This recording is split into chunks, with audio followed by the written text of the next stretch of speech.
This is the Everything Weight Loss podcast with Shari Ware, where we talk about everything, all things, anything to do with weight loss, health, and wellness. So today we're talking to Lucy Faulconer, who is a leadership coach, coaching people's way of being so they can achieve a high level of performance in life through awareness, integrity, and effectiveness. She's trained as an ontological coach, which is very interesting to me. We're going to expand on that. And this is the approach she brings to her clients. Lucy is an organisational psychologist and has experience as a management consultant specialising on the people side of strategy in diverse industries. She moved to Australia nearly 4 years ago from Chile with her husband and 2 children, and she is now the mother of 3. So welcome to the Everything Weight Loss podcast, Lucy. Nice to have you here. Thank you, Shari. Nice to be here with you. Awesome. So the first question I'm going to ask you is, what led you to become an ontological coach? Why do you do what you do? Okay. So, as you said, I'm an organizational psychologist and then went into management consulting, where my role was mainly to support these executive teams of big organizations to create a strategy of where they wanted to go, and then think of the culture that they needed to create for that to happen, and so that they could move the culture and achieve that strategy. So when I was doing that, of course, it all came down to those leaders being able to do something different and be different with their teams, with each other as an executive team, and also to be able to have a compelling story that they could share with the company, so people would choose to engage in this new strategy and this new culture that they wanted to create. And when I was doing that, I noticed that it really came to those individuals doing something different. And I worked with coaches. I knew what coaching was about, and I had the opportunity to go and accredit myself as an ontological coach. That is very big in Chile because there's a lot of very important ontological coaches in Chile that have, so I would say it's big in the coaching culture in Chile to be ontological. And so when I went into this ontological coaching program, what I started to notice was how much it gave me as a person to start becoming aware of what were my own stories, what was I choosing to be and do, and it just changed my perspective, and I fell in love with it, to be honest. And since then, when we moved to Australia, probably 2 years after I finished my program, I got the chance to choose, okay, what am I going to do with my life now? And I went straight into the coaching world. I decided that's what I was going to do full time, and I looked back because I believe that I bring so much choice to my clients when they start looking at themselves from this perspective, that I'll explain a bit more about what ontology and ontological coaching is. It creates so much opportunity for my clients to choose who they want to be and bring all of what's possible in them to the world, and then create more effectiveness in their life and also increase their performance in life. That gives so much power back to the person, or even Absolutely. just realizing that you have a choice over who you choose to be, because a lot of people they're just not aware that they have a choice in a lot of cases. So absolutely love all that. I would now like to, I'm going to ask you, out of everything that you've been through, all the training that you've had so far to get to this point and the clients that you've worked with, what do you feel would be your superpower if you were to designate a superpower for yourself?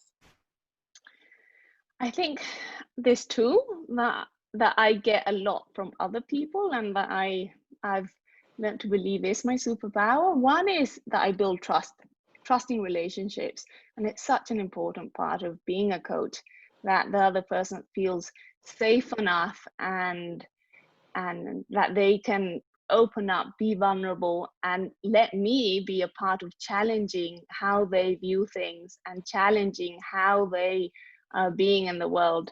So creating those trusting relationships. And the second one is, it's probably because I'm how my brain works. I'm really good at connecting dots. So when I have a client in front of me and they're going into the story, I can sort of pin it down to, okay, so what about all of this has to do with you, with how you view the world? And I'm pretty good at connecting the dots and making sense of something that for the other person isn't really visible. Yeah, wow, that sounds like an awesome superpower. Both of those superpowers are very important. So can you tell us more about what ontological coaching is? Okay, so when you talk about ontology, it's a study of reality as it is, okay?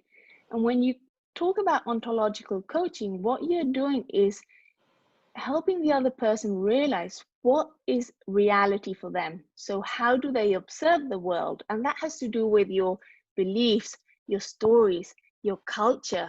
The culture is a big bit. Your values. So instead of focusing on what you are doing and then what outcomes you're getting, it's who are you being? So what can you see? Because there's so many things that we're not aware of. You touched on that before. And that what you're not aware of has to do with your way of being, with what you can see as possible. So that's, I go that level deeper, or deeper into how do they see the world, and given that, what's possible. So instead of I have this, so I'm going to do this, and then I'm going to be this, it's who are you being, then what are you going to do, and then what are you going to get as a result. Okay, so that kind of goes with the concept that I've heard a lot of times, and that is being choosing to be what we want to be now. Is that the same kind of thing? Yes, absolutely. Yeah. And from the coaching approach is to be able to broaden that so that you can bring things that are out of your awareness into your awareness, so you've got more choice. Okay. And obviously you take people through that process and help them bring things into their awareness that they weren't aware of before. And maybe I'm guessing that part of it is maybe they've got some beliefs that you need to help them shift, because maybe they don't believe that certain things are possible because they don't feel they're at that point yet. Is that something that is also relevant? Absolutely. And that's what we call like breaking transparency. What they think is not possible has to do with them. It's not the reality. It has to do with them. There's this quote that I love. It's, we don't see things as they are, we see them as we are. Yeah. So with the coaching, that's what you're helping people see. What are you thinking that isn't possible has to do with you. So let's coach that part of you. Not if we do it or we don't do it, what are the steps to doing it? It's, okay, why isn't that a possibility for you? And how do we make it so? That's the thing. That's the question. That's the thing. That's part of the questions that you're answering. How do we make it a part of being possible for us?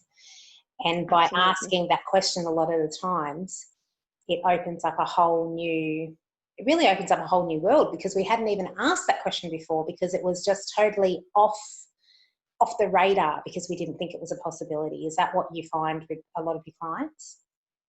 Absolutely. And it happens in day-to-day life when you're trying to fix a problem and you're trying to solve something, and then suddenly, your partner comes in and say, why don't you just do this? And you sort of, why didn't I think of that? It's because it wasn't available for you from your perspective of the world. Yeah, awesome. Okay, I absolutely love that whole concept, that whole approach, and I can see how how amazingly beneficial it would be for most people. So, well, all people actually. I'm going to ask now, so in your experience, when you've worked with people, we're talking about general health and wellness now, because that is the field that I work in, is the health and wellness, and obviously you would have a part of that for your clients as well. What do you feel would be the biggest mistakes that they make when it comes to their health and wellness that you are able to help them with? So just to introduce that answer, I would say that from my way of working with clients, I work with the coherence between language, body, and emotion. So it's, if you want to make a real shift, you need to work in the coherence between all of them. So it's not only what you say you're going to do or what your belief is, it's also, can your body hold it? Can your emotions be aligned with what you want to create? So what the biggest mistake I would say is not going deep enough to understand what's driving those behaviors. What's driving, for example, that you're not looking after yourself. Like, we all know that we should. We all know that. We all know we should eat healthily, but what makes us not do that? It's going to be different to each and every one of us. So spending time and understanding what's driving you, what are the beliefs that you hold about yourself, and maybe about how you should be, and what other people expect from you. If you don't go back to that, the probability of you being able to sustain change is going to be much lower. So this is something that I work with people a lot on, and that is that removing the root cause, that escaped me for a minute there. Yeah. Working on removing the root cause rather than treating the symptoms.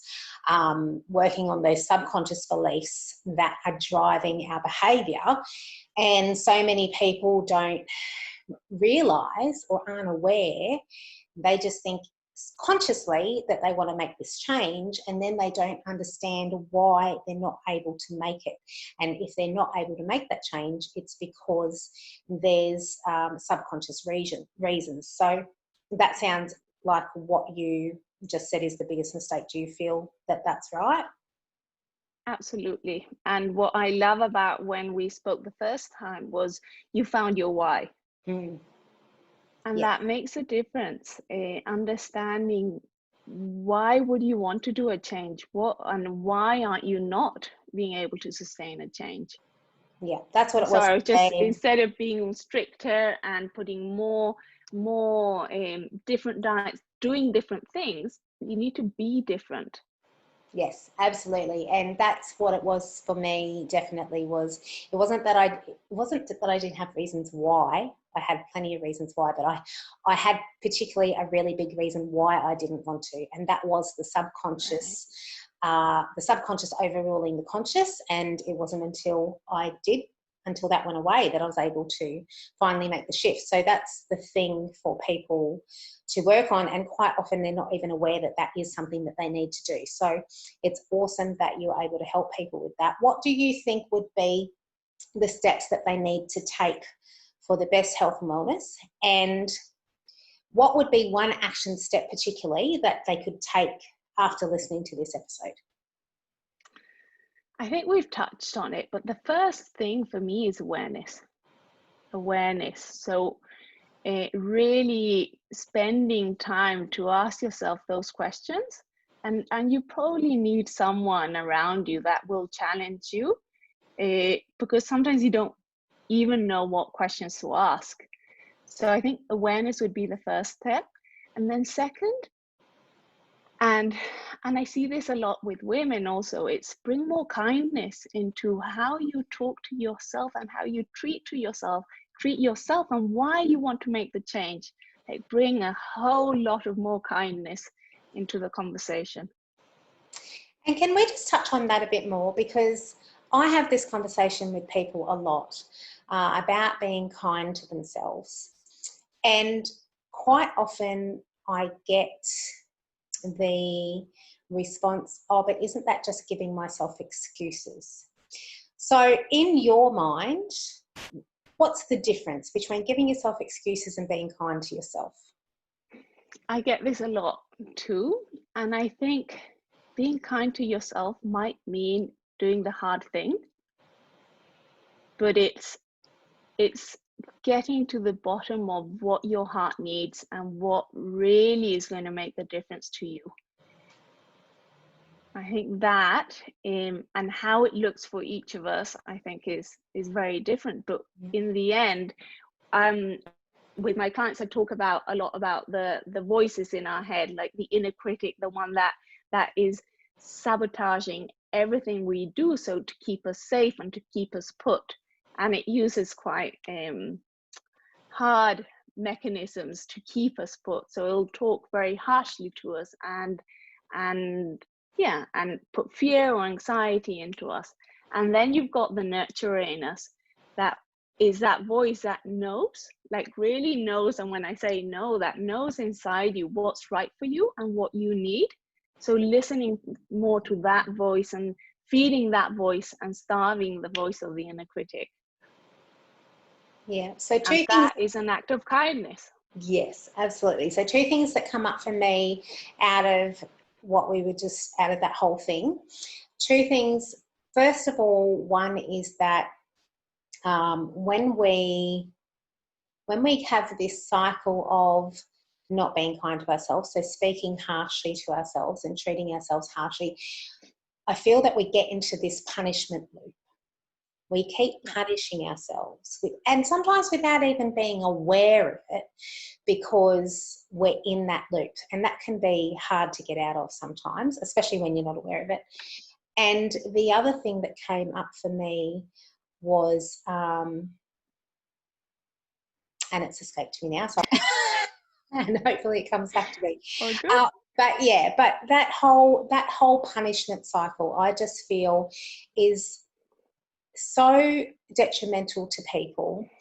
And you can keep saying that it's just making excuses for yourself and keep in that punishment cycle, or you could choose to be kind to yourself and be amazed at what happens when you are kind to yourself, because that was part of what my problem was as well. And a lot of women that I work with is that because they feel so bad about themselves, really it comes down to not loving themselves, not thinking that they're good enough, always thinking, that was the other thing, that was the second thing. This thinking that we should have done this or we should have done that. Yeah. So often we don't realise that those rules that we have around what we should have done are not even our rules. They've come from somebody else. They've come from, our parents and our whole family, and it could have come from anybody that we've had contact with in our life to date that had this rule that we just took on board as our rule. It doesn't have to be. And that's the thing about what you do with your coaching, is that making people realise that they have a choice. And I guess that's one of the things that I really say to people is being open to your beliefs changing is such an important part of self-development and making forward progress, because so many of our beliefs, they might work for us, but at the time that they stop working for us, knowing that we have the power to change that belief to find a belief that does work for us is really, really powerful and helpful. Absolutely. And when I hear you speaking about that, Shari, it's we're giving our power away to what the shoulds, the punishing ourselves like if we should do it. But really, if you trust yourself and your knowing, there is no way that like all of that is necessary. You bring your power back to you and you empower yourself to make the choices that you know that you need. And it's not easy. I'm not saying by any way that it's easy, but it is possible. And I think that's the thing that people think. They think that when they have this belief that being kind to yourself is making excuses for yourself, they feel like that's taking the easy road. But it's actually not taking the easy road. It's so much harder to be kind to ourselves because it's not what most of us are used to. Yeah. I guess that's what it comes down to. So what I want to ask you as an end to this conversation, which has been really good, and I would love to have you on for another episode sometime in the future to talk about a different aspect. Awesome, thank you. But for somebody watching today's episode, what's the one thing that you want people to walk away knowing? Okay, so I think walk away knowing that if you work on yourself, on your way of being, so how you see the world, your reality, the stories that run in your head, like you will have so many more possibilities and options available for you. Like if you really work on becoming aware of what those are and what your way of being is in the world, like there's so many more options, possibilities, and choices to be made. And for that, and I think I didn't touch on it before, but one thing I would say for you to do is stop, stay still, be quiet with yourself, and just give yourself some time to be with you and understand what's going on. What are the feelings? What are the drivers that you've got? What's coming up? So yeah, more time to be with yourself in silence, no phones, no other people around, just with yourself. And that there is one of the hardest things for people to do, especially in this modern day. So you're definitely not taking the easy road out, but you're doing something. By doing what Lucy just said, you are actually doing one of the best things that you can do for yourself and your life, and that will flow through to other people's lives, everybody around you. So 100% on board with that. Thank you so much, Lucy, for joining me today.